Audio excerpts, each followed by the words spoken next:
नमस्कार, G capital में आपका स्वागत है। पिछली एपिसोड 53 में हमने EHI 03 के खंड 4 के इकाई 13 का अध्ययन किया था। अब इकाई 14 का अध्ययन करेंगे, जिसमें इकाई 14 में हम अध्ययन करेंगे दिल्ली सल्तनत की स्थापना के बारे में। तो फ्रेंड्स, बने रहिए वीडियो में अंत तक।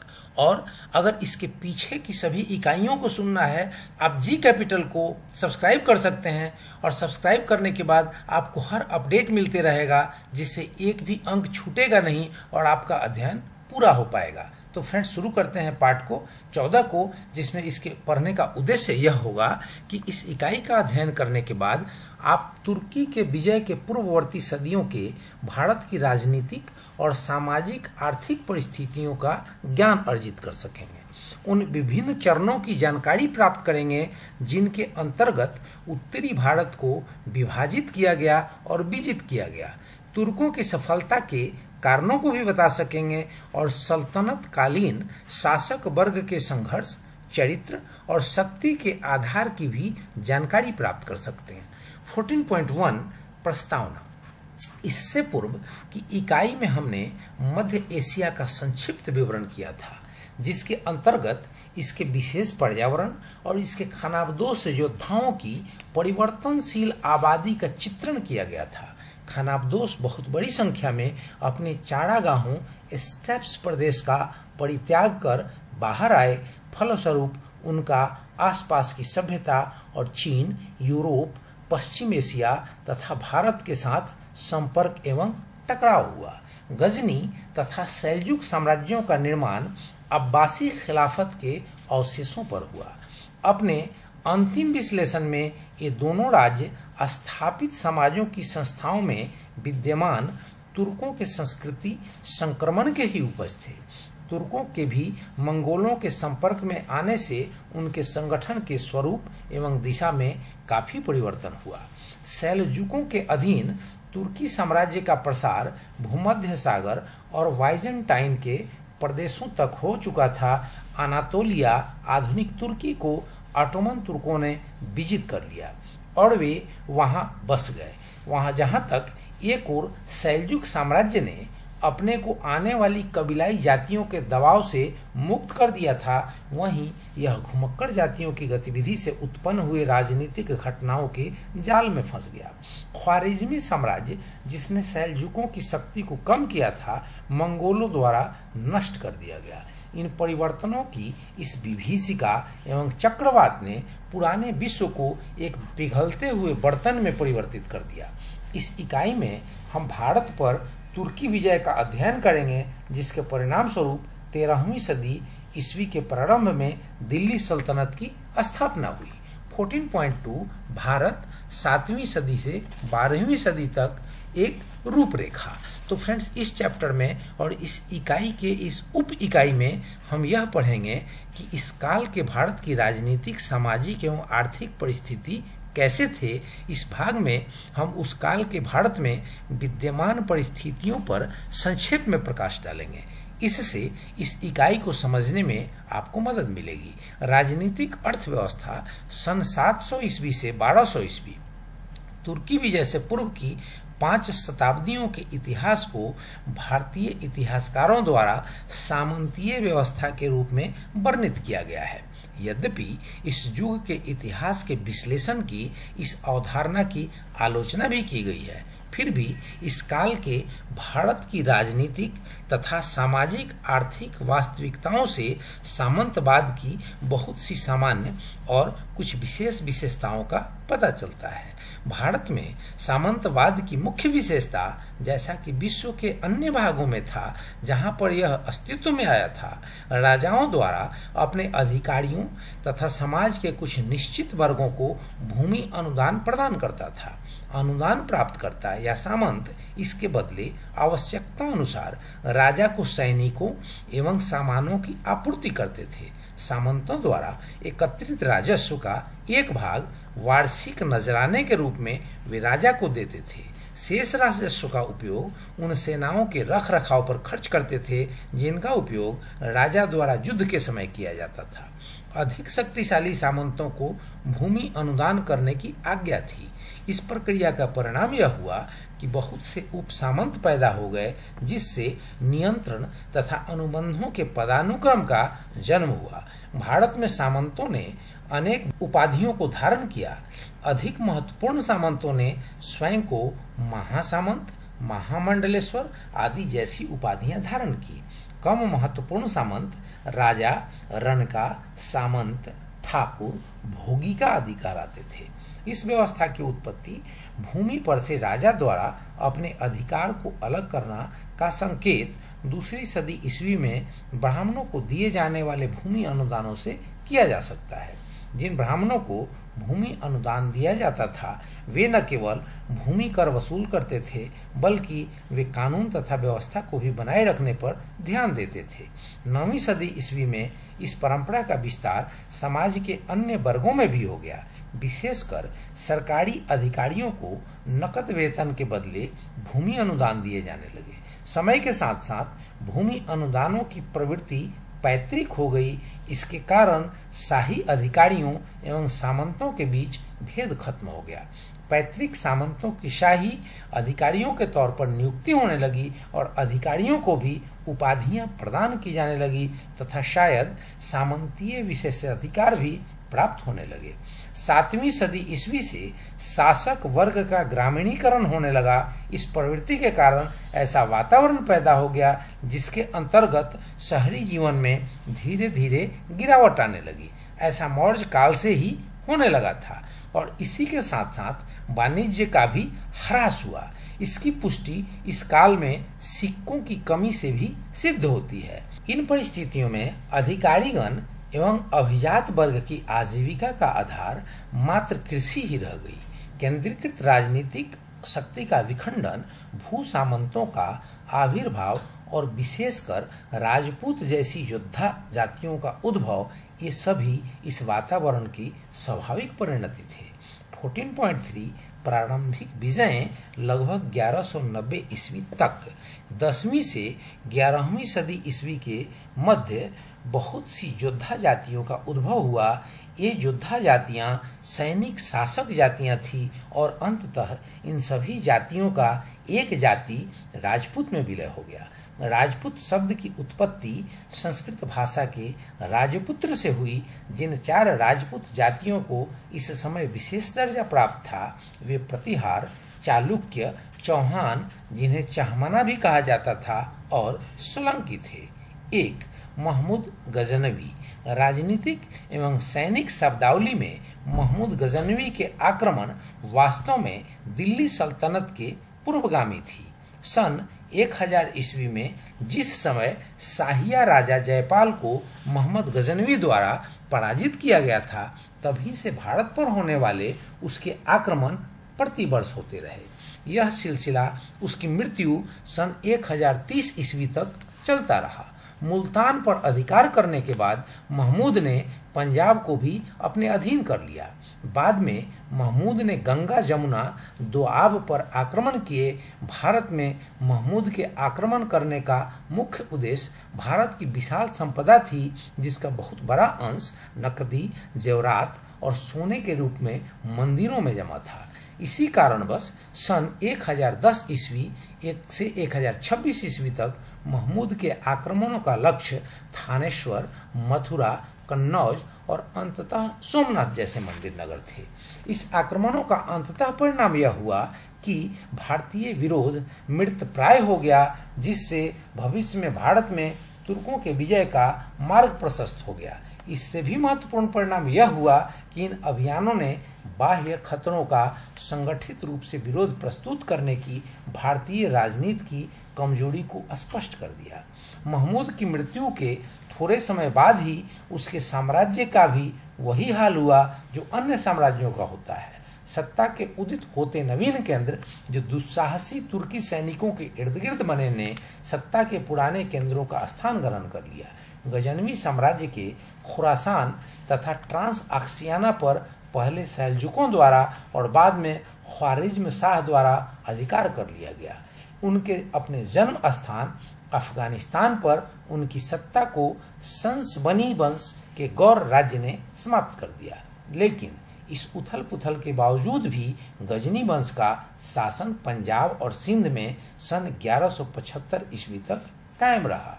उत्तर पश्चिम भारत में गजनी शासकों के अधीन फैले क्षेत्र को सुनिश्चित करना कठिन है।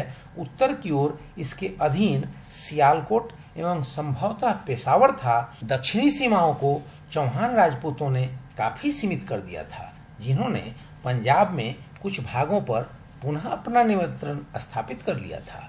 मोहम्मद गौरी के प्रारंभिक आक्रमणों का मुख्य सैनिक उद्देश्य पंजाब एवं सिंध पर अधिकार करना था। पहले के अन्य आक्रमणकारियों से भिन्न मोहम्मद गौरी ने ज्यादा प्रचलित खैबर दर्रे के स्थान पर गोमल दर्रे द्वारा सिंध के मैदानी क्षेत्रों पर आक्रमण करने का निर्णय लिया। सन 1179 ईस्वी तक पेशावर, उच्छ और मुल्तान पर अधिकार कर लिया गया। इसके पश्चात लाहौर पर आक्रमण किया गया। मोहम्मद गौरी ने अब भारत में और आगे की ओर अपने विजय अभियान को बढ़ाया। थोड़े समय में ही ये सैनिक कार्यवाहियां प्रत्यक्ष तौर पर गंगा के मैदानों में स्थित राजपूत राज्यों के विरुद्ध होने लगी। इन आक्रमणों का सबसे अधिक दबाव चौहान शासकों पर पड़ा, जिनके अधीन अजमेर से दिल्ली तक का भूभाग था, जो भारत का प्रवेश द्वार था। गौरी ने 1191 ईस्वी में भटिंडा पर अधिकार कर लिया। दुर्ग रक्षकों ने शीघ्र ही आत्मसमर्पण कर दिया, लेकिन चौहान सेना ने पृथ्वीराज के नेतृत्व में गौरी की सेना पर तीव्र गति से आक्रमण किया और उसको अपमानजनक पराजय दी। लेकिन अगले वर्ष मोहम्मद गौरी विशाल सेना के साथ आया। सन 1192 ईस्वी की प्रसिद्ध तराइन की लड़ाई में गौरी ने चौहानों पर निर्णायक विजय हासिल की। सैन्य महत्व के सभी महत्वपूर्ण स्थानों हांसी, कोहराम और सरसूती जैसे पर तुरंत अधिकार कर घेराबंदी कर ली गई।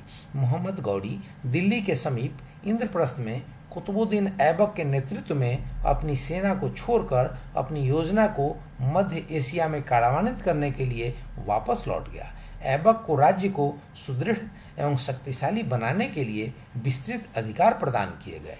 फ्रेंड्स, अब इसके बाद जो इसमें जो बोध प्रश्न आता है, वह पहला बोध प्रश्न यह है कि महमूद गजनवी के भारत पर आक्रमण करने के मुख्य उद्देश्य क्या थे, और दूसरा प्रश्न आता है कि मोहम्मद गौरी के प्रारंभिक विजयों का संक्षिप्त विवरण दीजिए। और फ्रेंड्स, इसके बाद की जो इकाई होती है 14.4 गौरी के आक्रमण सन 1192 ईस्वी से 1206 ईस्वी। तराइन का युद्ध भारत के इतिहास में निर्णायक साबित हुआ। इससे तुर्की सत्ता के स्थापना के मार्ग प्रशस्त हुए। ठीक इसी समय से राजपूत शक्ति की अपरिवर्तनीय पतन के युग का भी सूत्रपात हो गया। कुछ समय के लिए गौरी वंश के लोगों ने सभी विजित क्षेत्रों के प्रशासन को तुरंत अपने हाथ में लेना सुविधाजनक नहीं समझा। जहां उन्हें उचित लगा, उन्होंने राजपूतों की सत्ता को जारी रहने दिया। अगर उनके द्वारा तुर्की सत्ता के प्रभुत्व को स्वीकार कर लिया गया, उदाहरण के तौर पर अजमेर का शासन पृथ्वीराज के पुत्र को सामंत के रूप में सौंप दिया गया। यद्यपि यह जटिल संतुलन अक्सर स्थानीय शासकों एवं गौड़ वंश के शासकों के साम्राज्य विस्तार की योजना के मध्य संघर्ष के कारण भंग होता रहता था। कुतुबुद्दीन ऐबक के नेतृत्व में तुर्कों ने अपने राज्य का सभी दिशाओं में क्षेत्रीय विस्तार किया। सन 1192 ईस्वी के अंत में हांसी की किलेबंदी करने के बाद ऐबक ने यमुना नदी के पार ऊपरी दोआब में सैनिक केंद्रों को स्थापित किया। मेरठ एवं बरन आधुनिक बुलंदशहर पर 1192 ईस्वी में कब्जा कर लिया गया। सन 1193 ईस्वी में दिल्ली भी उनके अधिकार क्षेत्र में आ गई। दिल्ली के स्थित तथा उसकी ऐतिहासिक परंपरा के कारण तुर्कों ने उसे अपनी राजधानी बनाया। जहां एक ओर यह शक्ति के केंद्र पंजाब के पड़ोस में स्थित था, वहीं यह पूर्व की ओर अभियानों को संचालित करने के लिए भी एक सुविधाजनक केंद्र था। सन 1194 ईस्वी में कुतुबुद्दीन ऐबक ने एक बार फिर जमुना नदी को पार किया और कोल, जिसको आज अलीगढ़ कहा जाता है, उस पर नियंत्रण कर लिया। मोहम्मद गौरी ने उपरोक्त सैनिक सफलताओं से उत्साहित होकर गहरवाल वंश के राजा जयचंद्र पर चंद्रवार, एटा और कानपुर के मध्य में आक्रमण किया। जयचंद्र अकस्मात पराजित हो गया। इसके बाद तुर्कों ने अपने सैनिक अड्डों को बनारस, असनी जैसे महत्वपूर्ण नगरों में स्थापित किया, लेकिन राजधानी कन्नौज पर सन 1198 से 99 ईस्वी तक अधिकार नहीं किया जा सका। बयाना, ग्वालियर और अनहिलवारा जैसे अन्य महत्वपूर्ण क्षेत्रों पर तुर्कों का सन 1195 से 98 ईस्वी तक अधिकार हो गया। बदायूं को सन 1197 से 98 ईस्वी में नियंत्रण में लिया गया। 13वीं सदी ईस्वी के प्रारंभ में अंतिम राजपूत साम्राज्य बुंदेलखंड के चंदेलों के विरुद्ध लगभग 1202 ईस्वी में सैनिक अभियान भेजा गया। कालिंजर, महोबा और खजुराहो पर नियंत्रण कर लिया गया और उनको एक सैनिक मंडल के अधीन समूहीकृत कर दिया गया। सन 1203 ईस्वी में तुर्कों ने भारतीय उपमहाद्वीप के पूर्वी प्रदेशों पर लगातार सफलतापूर्वक आक्रमण किए। मगध को बख्तियार खिलजी ने सल्तनत के लिए विजित किया। इसके अधीन तुर्की सेनाओं ने बंगाल राज्य के अंदर भी प्रवेश किया, जिस पर उस समय लक्ष्मण वंश का शासन था। सामान्य तौर पर इस काल में गौरियों ने अपने प्रभाव क्षेत्र को उत्तरी भारत के काफी बड़े भूभाग पर कायम कर दिया था, लेकिन अभी भी इस प्रभाव क्षेत्र का आधार स्थिर ही था। जिन क्षेत्रों को विजित कर लिया गया था वे नियंत्रण से मुक्त होने के लिए आतुर थे। इन क्षेत्रों पर अस्थायी नियंत्रण करने के लिए आगामी कई दशक लगे। 14.5 तुर्कों की सफलता के कारण। उत्तर भारत की तुर्की विजयों के लिए बहुत से तर्क दिए गए हैं। बहुत से तात्कालिक इतिहासकार इस सफलता के कारणों की व्याख्या करते हुए यह कहते हैं कि यह ईश्वर की इच्छा थी। ब्रिटिश इतिहासकारों ने, जिन्होंने भारतीय इतिहास के अध्ययन का प्रारंभ कुछ गहराई के साथ शुरू किया, तुर्कों की सफलता के निम्नलिखित कारण बताए हैं। गौरी की सेना के सिपाहियों की भर्ती युद्ध में निपुण कबीलों से की गई थी, जो सिंध तथा ऑक्सस नदी के मध्य पड़ने वाले कठोर क्षेत्र के निवासी थे। उन्होंने सैल्युक सेनाओं तथा मध्य एशिया के अन्य खूंखार जातियों से युद्ध द्वारा सैन्य शक्ति और युद्ध विद्या में निपुणता हासिल कर ली थी। दूसरी ओर भारतीय शांति प्रिय थे और युद्ध पसंद नहीं करते थे। इसके अतिरिक्त ये छोटी छोटी रियासतों में विभाजित थे, जिससे उनकी राज्य विस्तार की अभिलाषाओं को गहरा आघात लगा। लेकिन तुर्कों की सफलता के लिए की गई यह व्याख्या अपर्याप्त एवं असंतुलित है। इस व्याख्या के अंतर्गत भारतीय इतिहास के सुस्पष्ट तथ्यों की अवहेलना की गई है और दूसरी ओर इन देशों से ये आक्रमणकारी आए उनके इतिहास को भी नजरअंदाज कर दिया गया है। यह याद रखा जाना चाहिए था कि तथाकथित युद्ध प्रिय मुस्लिम क्षेत्रों को सन 1218 से 19 में बिना किसी विशेष विरोध के मंगोलों द्वारा रौंद डाला गया था। दूसरी ओर तुर्कों ने जिन राजपूत राजाओं के विरुद्ध सफलता प्राप्त की थी, वे न तो साहस में कम थे और न ही सैनिक भावना में। 8वीं सदी से 12वीं सदी तक का लंबा समय भारत के इतिहास में युद्धों एवं आंतरिक हिंसात्मक संघर्षों की कहानियों से भरपूर है। अतः यह मानना कठिन है कि भारतीय जनता की शांति प्रियता तथा कुछ न सीखने की प्रवृत्ति तुर्क विजेताओं के सफलता के लिए उत्तरदायी थी। कुछ भारतीय इतिहासकार तुर्कों की सफलता का कारण इस्लाम द्वारा निर्मित विशेष प्रकार के सामाजिक तंत्र को मानते हैं। उदाहरण के तौर पर जदुनाथ सरकार उन 3 अनोखी विशेषताओं पर बल देते हैं जिनको इस्लाम ने अरबों, बर्बरों, पठानों एवं तुर्कों को प्रदान किया था। प्रथम, इस्लाम कानूनी एवं धार्मिक स्तरों पर पूर्ण समानता तथा सामाजिक एकता पर बल देता था। भारत की तरह तुर्क ऐसी जातियों में विभाजित नहीं थे जो एक दूसरे से पूर्ण रूपेण अलग थी।